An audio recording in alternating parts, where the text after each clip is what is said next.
Labanan! Labanan! Huwag pahintulutan! Nagpapakita po tayo sa mga bansa. Ito ang pambansang pagkilos protesta para sa pagluluksa doon sa issue ng privatization ng mga pampublikong ospital. Ang privatization ay ang paglilipat ng responsibilidad ng pamahalaan at isiguro ang karapatan ng kanyang mamamayan sa pribadong sektor. Ang pamamalakad ay hindi na buong under the Department of Health, under doon sa pamahalaan. Una, lantaran na ang paniningil sa mga pasyente. Ang bawat pasilidad, ang bawat eksaminasyon, ang bawat gagamitin sa pasyente ay may kaukulang halaga na. Ang mga facilities ng mga hospital ngayon ay binubukas na sa pribadong sektor.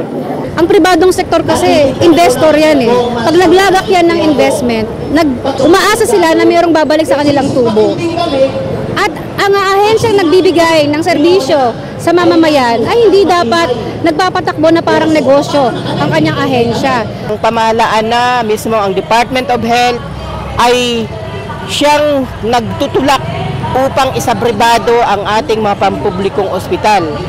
Ang hindi kasi ngayon masagot-sagot ng ating pamahalaan din, bakit 6 pa rin sa 10 Pilipino na namamatay ay namamatay nang hindi man lang nakakita ng doktor o nadadala sa isang pagamutan. Kung sa solusyon na ipinapataw ng gobyerno natin na sinasabi nila na mag-PPP or Private-Public Partnership at yung PhilHealth, hindi po rin namin masasabi na yan talaga yung makakasagot dun sa problema niyan. Kiski may card ka, kung wala namang hospital, kung walang malapit na health center, o may health center man doon walang kagamitan, so wala rin silbi yan. Gustong inegosyo yung buhay at pagkakasakit ng taong bayan. Klaradong pagtalikod doon sa obligasyon ng pamahalang magbigay ng dekalidad na serbisyong pangkalusugan na hindi tinatanong kung ikaw ay mayaman o may pangbayad, may PhilHealth ka ba o wala ka.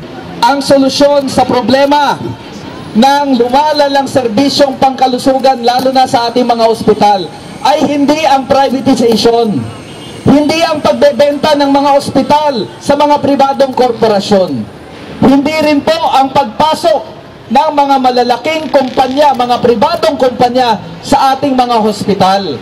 Ang solusyon po dyan ay mas mataas na budget para sa kalusugan. Malaki talaga yung usapin na ilaan ng gobyerno yung 5% ng kanyang gross domestic GDP or dun sa budget na pangkalusugan at aabot siguro yan ng 400 billion. Hindi yung kasulukuyan na 40 billion lang yung inilalaan.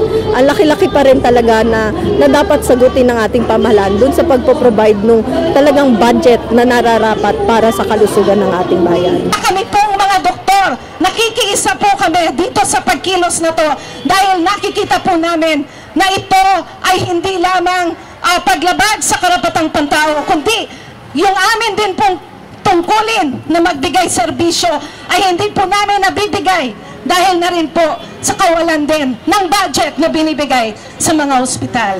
Nahirapan pa rin sila doon sa issue ng pambayad utang. Kung kaya't ito na ngayon, dahil wala na silang maibentang mga areaan ng pamahalaan, ay kahit ang serbisyo na ng panlipunan ay tuloy-tuloy nilang ibebenta. Itong gobyerno natin, imbis na alalahanin na ang responsibilidad niya na nakasulat naman din sa kanyang konstitusyon na pangalagaan ang kalusugan ng mamamayan, inuuna ang interes ng mga dayuhang mamumuhunan, mga malalaki, kahit mga lokal na malaking mamumuhunan.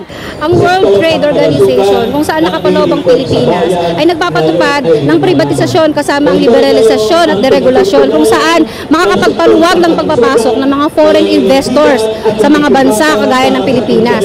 At dahil nga, itong malaki ang oportunidad na nakikita nila sa pampublikong serbisyo, hinahayaan ng mga pamahalaan na makapasok ng mga dambuhalang negosyante na to. Ang mangyayari po, lalong lalayo ang serbisyong kinakailangan, lubhang kinakailangan ng mamamayan at nararanasan na ngayon ng mamamayan ang privatisasyon na pilit na pinapatupad ng World Trade Organization sa pag-iimpluwensya ng World Bank, ng IMF, ng Asian Development Bank ay lalong magpapahirap sa mamamayan. Pagkatagumpay ang bawat labanan sa buong daigdig.